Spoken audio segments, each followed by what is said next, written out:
Artemis II's main mission objective is laying the groundwork for a lunar base with an aim of eventually heading to Mars, and that will be the job of NASA's chief exploration scientist, Jacob Bleacher. Joins us now. Jacob, good morning to you. Good morning. Thanks for having me. It's an exciting time right now. It's certainly an exciting time. And look, you've done it. The loop around the moon has been key, but is what this paves. And I want to go, if I can for a moment, backwards in time to the training for this mission. It took you to a remote site in Labrador here in Canada. What is it about that site that made it so key? Yeah, using that site in Canada is really important for us. It's an impact crater, and Canadian scientists have been studying that for quite some time, collaborating with folks here in the United States.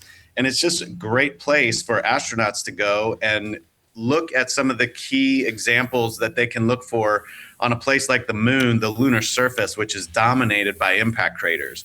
So it really is a key point for us to use in training those astronauts. So you're going to be one of the scientists who actually gets to see some of this flyby data before the rest of the public. What are the key things you're going to watch for? Well, yeah, the data are coming in now.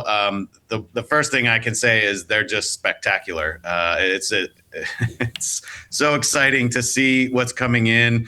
It was amazing yesterday to listen to the astronauts describing what they were seeing. The detail they were describing beyond what we could see on the streaming data was amazing. And now we're getting our first glimpses of that detail in the images, the higher res images that they chose to take out the window coming back for us. So, I think what we're really seeing is just the level of detail that they were describing yesterday on the lunar surface is just amazing. Jacob, there are always this perpetual question about humans in space. And so some of the photos that we're seeing could, I suppose, have been taken. Some of the video could have been taken just by cameras, just by robots, some of that work being done. What is the value for you of putting humans themselves into space? Yeah, that's a great question. And it's an important question to think through. One of the things that I personally like to really lean on is thinking through when we challenge ourselves in these ways, these difficult challenges. It's not easy to fly and survive in space.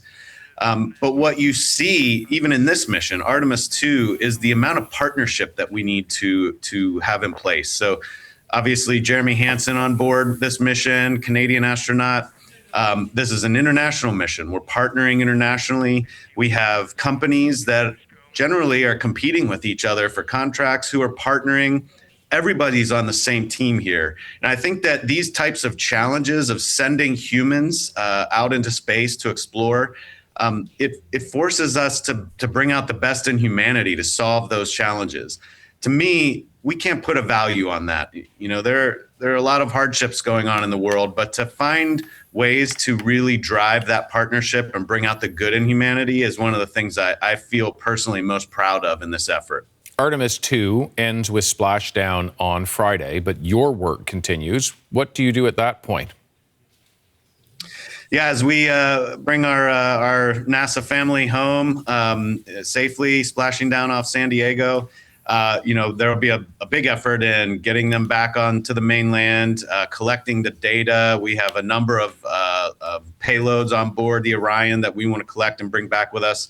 But we're already looking at the next steps. So the crew will be giving us their debriefs. We'll be working with them, understanding them. They actually have a few more science tasks to do. Some of the human health, human research studies will be asking them to go through a series of tasks here on Earth once they're back, because we really want to understand how quickly we can depend on them to be, basically doing mission critical tasks. Because when we think about going to places like Mars or spending more time at the moon, we need to know how quickly they can do that work.